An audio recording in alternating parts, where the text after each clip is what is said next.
আসসালামু আলাইকুম, চলে আসলাম নতুন আরও একটা ডিভাইস নিয়ে। বর্তমানে আমার হাতে রয়েছে স্যামসাংয়ের S24 এই ডিভাইসটি।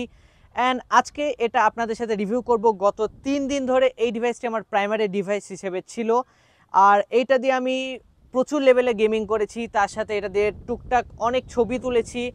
এক কথায় যদি বলি, হেভি লেভেলের পারফরমেন্স এটার দ্বারা করা হয়েছে। অ্যান্ড সব কিছু বিবেচনায় আপনাদের সাথে একটা রিভিউ ভিডিও নিয়ে চলে আসলাম।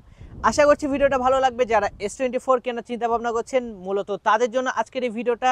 কথা বাড়াচ্ছি না, চলেন মূল ভিডিওতে চলে যাওয়া যাক। তার আগে কাইন্ডলি ছোট্ট একটা রিকোয়েস্ট থাকবে, আমাদের চ্যানেল এখন পর্যন্ত নতুন হয়ে থাকলে কাইন্ডলি একটি করে সাবস্ক্রাইব করে দিবেন, ভিডিওটি ভালো লাগলে একটি করে লাইক করে দিবেন, তার সাথে আপনাদের বন্ধুদের কাছে অবশ্যই শেয়ার করতে ভুলবেন না। তো চলেন মূল ভিডিওতে যাওয়া যাক। সবার প্রথমে যদি বলতেই হয় তাহলে এটা ডিজাইন নিয়ে বলবো, কারণ এইটার ডিজাইনটা আমার কাছে বেশ ভালো লেগেছে। প্রথমত 3টা ক্যামেরা সেন্সর ইউজ করা হয়েছে এখানে, অ্যান্ড তার সাথে এটা সাইড ফ্রেম হিসেবে রয়েছে অ্যালুমিনিয়াম ফ্রেম এবং ব্যাকে রয়েছে গ্লাস বডি। সো সব মিলিয়ে এটা যে ইনহ্যান্ড ফিল সেটা যথেষ্ট প্রিমিয়াম অ্যান্ড যথেষ্ট ভালো লেগেছে। ইভেন আমার কাছে এইটা যে S23 প্রিভিয়াস মডেল আছে সেটার তুলনায় বেশ ভালো লেগেছে, কারণ এটা হলো একটি স্কোয়ার শেপ টাইপের, অ্যান্ড S23টা স্কোয়ার শেপ হলেও সেটা সাইডগুলো একটু কার্ভি, বাট এটা হলো পিওর স্কোয়ার টাইপ বললে ভুল হবে না। তো এটা যথেষ্ট ভালো লেগেছে, অ্যান্ড যারা এটা হাতে নিবে অবশ্যই প্রিমিয়ামনেসটা খুব ভালো মতো ফিল করতে পারবে। যদিও আমার এই ইউনিটে এটা পলি করা আছে যার কারণে একটু স্লিপি লাগছে, বাট যখন পলি ছাড়া আপনারা হাতে নেবেন তখন এটার মেন প্রিমিয়ামনেসটা বুঝতে পারবেন। এখন আমরা কথা বলবো স্যামসাং S24 এর যে ডিসপ্লেটা আছে এটা নিয়ে। প্রথমে বলি, এটাতে ইউজ করা হয়েছে 6.2 ইঞ্চের ডাইনামিক LTPO অ্যামোলেড ডিসপ্লে। তো এটাকে প্রোটেকশন করার জন্য ইউজ করা হয়েছে Corning gorilla glass Victus 2, and এটা যথেষ্ট প্রিমিয়াম একটা ডিসপ্লে। ইভেন যখন আমি ফিঙ্গারপ্রিন্ট সেন্সরটা টাচ করি তখন অনেক বেশি ভালো একটা প্রিমিয়ামনেস আমাকে প্রোভাইড করে। সো এই যে ডিসপ্লেটা এটা যথেষ্ট একটা প্রিমিয়াম, অ্যান্ড আপনাকে কন্টেন্ট ওয়াচিংয়ের ক্ষেত্রে বেস্ট একটা সার্ভিস দিবে আমার কাছে যেটা মনে হয়। এটার বেস অ্যান্ড্রয়েড হিসেবে রয়েছে অ্যান্ড্রয়েড 14, অ্যান্ড এটা থেকে পাবেন 7 ইয়ার্সের মেজর অ্যান্ড্রয়েড আপডেট। অর্থাৎ আপনারা টোটাল দেখা যাচ্ছে অ্যান্ড্রয়েড 21 পর্যন্ত এটা সাপোর্ট পাবেন, যেটা আমার কাছে মনে হয় অনেক বেশি। কারণ অন্যান্য স্মার্টফোনগুলো মোটামুটি 4-5 বছরেই কিন্তু সেটা 19-20 নষ্ট হয়ে যায়, তারপরেও এটা থেকে 7 বছর অ্যান্ড্রয়েড আপডেট মানে অনেক বেশি। তো নেক্সটে যদি কথা বলি, এটা চিপসেট নিয়ে, চিপসেট হিসেবে রয়েছে দুইটা প্রসেসর, একটা হলো স্ন্যাপড্রাগনের আর একটা হলো এক্সিনোসের যে প্রসেসরটা ওইটা আমার কাছে আছে। অ্যান্ড মোটামুটি এক্সিনোসের প্রসেসর হওয়ার পরেও এটাতে আমি অনেক বেশি প্রেশার দিয়েছি গত 3 দিন থেকে, কারণ যেহেতু আমি প্রাইমারি ডিভাইস হিসেবে ইউজ করছি আর এটাতে সেই লেভেলের গেমিং করেছি। বিশেষ করে PUBG, E football, clash of clans এইগুলা মোটামুটি অনেক ভালোভাবে খেলেছি। খেলার পরে যদি বলি, এটা থেকে তেমন একটা হিট আমরা লক্ষ্য করিনি, যদিও অনেকে বলে যে স্ন্যাপড্রাগনেরটাই হিট তুলনামূলক একটু বেশি আর এক্সিনোসের যে পারফরমেন্সটা আছে তুলনামূলক কম। তো যেহেতু আমার কাছে এক্সিনোসের বলতে পারবো না আসলে দুইটা থেকে কেমন পারফরমেন্স কম বেশি আছে, বাট এইটা এটাতে আমি তেমন কোনো কিছু লক্ষ্য করিনি বা হিট ইস্যুটাও খুব একটা লক্ষ্য করিনি। অ্যান্ড পাবজিতে মোটামুটি ভালোই গ্রাফিক্সে আমরা খেলতে পারছিলাম। তো এটাতে যদি আপনি বলি তাহলে বলবো যে এটা প্রসেসর অনেক বেটার, অ্যান্ড যেই হিসেবে আছে মানে যে ফ্ল্যাগশিপ লেভেলের ঠিক ওকে লেভেলের। অ্যান্ড আপনি যদি নেন অবশ্যই স্ন্যাপড্রাগনটা নেবেন, যেহেতু এটাতে পারফরমেন্স তুলনামূলক একটু হলে বেটার পাবেন। নেক্সটে যদি বলি পারফরমেন্সে পরে, এটা ব্যাটারি নিয়ে কথা উঠে, কারণ এইটাতে ইউজ করা হয়েছে 4000 mAh এর একটা ব্যাটারি। অ্যান্ড 4000 mAh এর ব্যাটারি হওয়া সত্ত্বেও যেহেতু এটা ডিসপ্লেটা ছোট, মোটামুটি অনেক ভালো ব্যাকআপ আমি পেয়েছি। ইভেন আমি গেম খেলার পরেও 5 থেকে 6 ঘন্টা ব্যাকআপ অনায়াসে পেয়েছি। E football, clash of clans, PUBG এগুলা সেই লেভেলের হেভিভাবে আমি টাস্ক করেছি, তারপরেও তেমন একটা ইস্যু পাইনি বা সেটা থেকে ইজিলি যে ব্যাটারি ড্রেন সেটা লক্ষ্য করিনি। ইভেন এটাতে চার্জ দিতেও খুব একটা টাইম লাগে না। 25 ওয়াট দিয়ে যদি আপনারা চার্জ করেন 1 ঘন্টা 15 বা 20 মিনিটের মধ্যে এটা খুব তাড়াতাড়ি চার্জ করে ফেলতে পারবেন। যদিও আমি গত 3 দিন থেকে এটাতে 10 ওয়াট দিয়ে চার্জ করেছি, অ্যান্ড 10 ওয়াট দিয়েও ভালো মতো এটা চার্জ করতে পারছিল। 2 ঘন্টার নিচেই এটাকে ফুললি চার্জ করা যাচ্ছিল।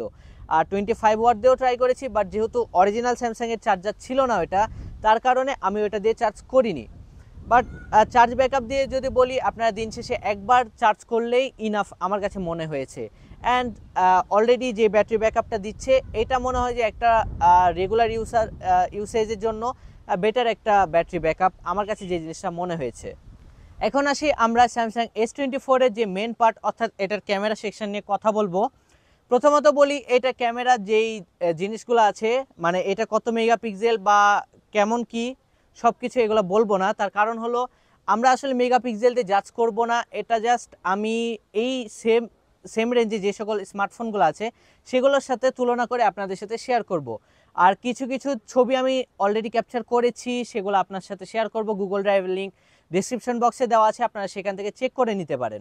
এটা যখন আমরা 1x দিয়ে ছবি তুলছিলাম তখন আশেপাশে যেই ব্লু জিনিসগুলো থাকে সেগুলোকে একটু হাইলাইটেড করছিল, অর্থাৎ সেইগুলোকে ব্লু থাকলে সেটাকে আরও বেশি ব্লু করছিল, স্যাচুরেটেড করছিল।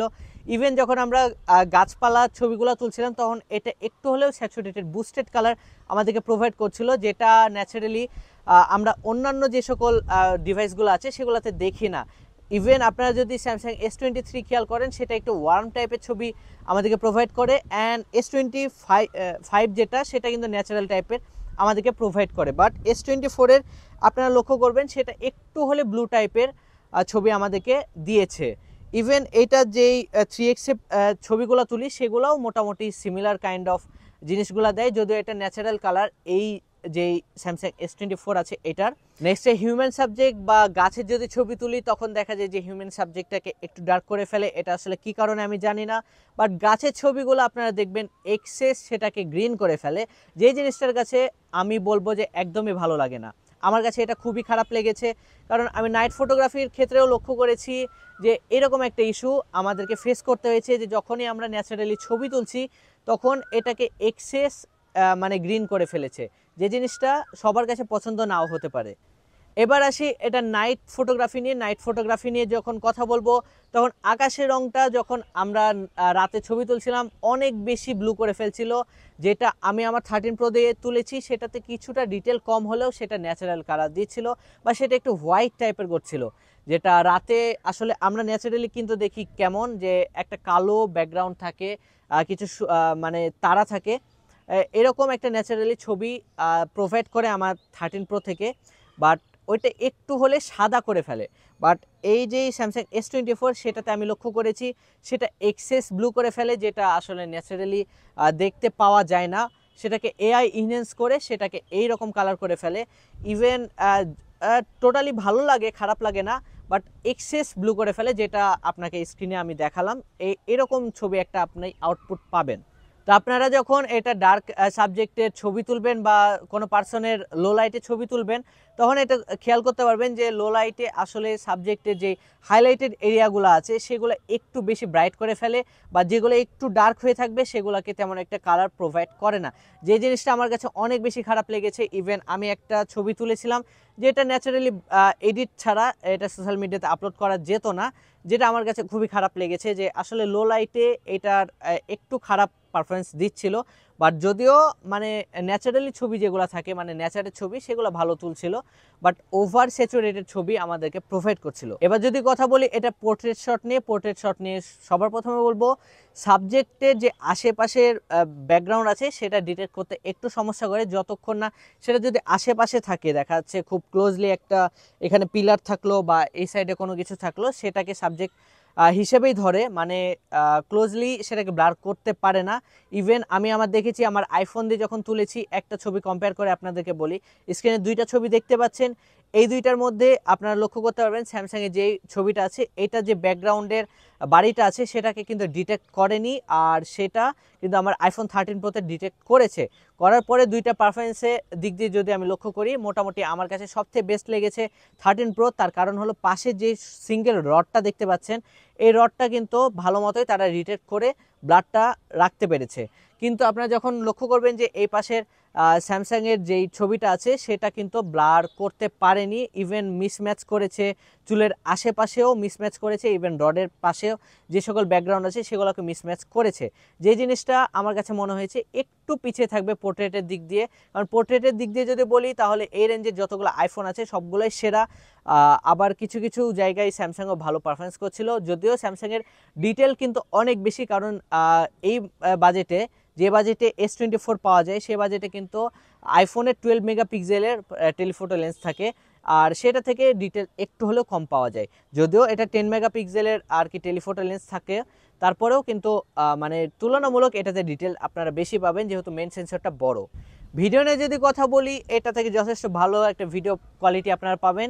S23 আলট্রা, S24 আলট্রা এগুলো অলমোস্ট সিমিলার, মানে S23 সিরিজ আর S24 সিরিজে কিন্তু অলমোস্ট সিমিলার হলেও এইটা থেকে কিছুটা আপনারা বেটার আউটপুট পাবেন S23 সিরিজের তুলনায়। মানে যথেষ্ট ভালো একটা আউটপুট আমি পেয়েছি। ন্যাচারালি যখন আপনারা ভিডিও করবেন তখন ভালো স্টেবিলাইজ করতে পারে। তাছাড়া এটা থেকে মোটামুটি আপনারা 8K রেকর্ড করতে পারবেন। সব কিছু মিলিয়ে আপনারা যেরকম ভিডিও কোয়ালিটি চান মোটামুটি এই বাজেটের মধ্যে একটা বেস্ট ভিডিও কোয়ালিটি পাবেন। এখন আমরা কথা বলবো এটা সেলফি ক্যামেরা নিয়ে। সেলফি ক্যামেরা নিয়ে এক কথায় যদি বলি, এটা আমাকে সন্তুষ্ট করেছে। এটা থেকে যে সকল আউটপুটগুলো আছে আপনারা দেখতে পারেন, সেগুলো আপনাদেরও পছন্দ হবে। আর এটা সেলফি ক্যামেরা ভিডিও কোয়ালিটিও যথেষ্ট ভালো। এখন লাস্টে যদি বলি এটা কেমন রেঞ্জে পাবেন, আপনারা মোটামুটি 50,000 বাজেটের উপর ক্রস করা লাগবে। দেখাচ্ছে রাজশাহীতে আপনারা 53, 54, 55 এই বাজেটের মধ্যে পাবেন, এবং ঢাকা সাইডে দেখাচ্ছে এর থেকে একটু বেশি হতে পারে, কারণ রাজশাহীতে একটু হলেও মানে চাপাই সাইডে যে সকল ফোনগুলো থাকে ওইগুলো একটু কম প্রাইসে পাবেন, আর মার্কেটে একটু বেশি প্রাইসে। তো যাই হোক, এই বাজেট মিলিয়ে আমি বলবো যথেষ্ট ভালো, যেহেতু এটার অ্যান্ড্রয়েড আপডেটগুলোও ভালো, অ্যান্ড নেক্সট 3-4 বছর অনায়াসে এটা ইউজ করতে পারবেন। গেমিংয়ের ক্ষেত্রেও ভালো, ক্যামেরা সব দিক দিয়ে এক কথায় বলবো অনেক ভালো। তো এই বাজেটের মধ্যে আপনারা দেখতে পারেন আপনারা যদি এটা নিতে চান। ওকে, তো এই ছিল মোটামুটি ভিডিওটা। হঠাৎ করে আমাদের যেই শ্যুটগুলো করছিলাম আমরা, হঠাৎ করে আকাশে মেঘ চলে আসে, প্রচুর পরিমাণে মেঘ আর বৃষ্টিও শুরু হয়ে গেছে, ফোঁটা ফোঁটা পড়ছে। তো এই ছিল মোটামুটি আজকে ভিডিওটা। কেমন লেগেছে কমেন্ট বক্সে জানাবেন। আমাদের চ্যানেলে নতুন হয়ে থাকলে কাইন্ডলি একটি করে সাবস্ক্রাইব করে দিবেন, অ্যান্ড ভিডিওটিতে অবশ্যই লাইক করে দিবেন। দেখা হচ্ছে নতুন কোনো আরেকটি ভিডিওতে।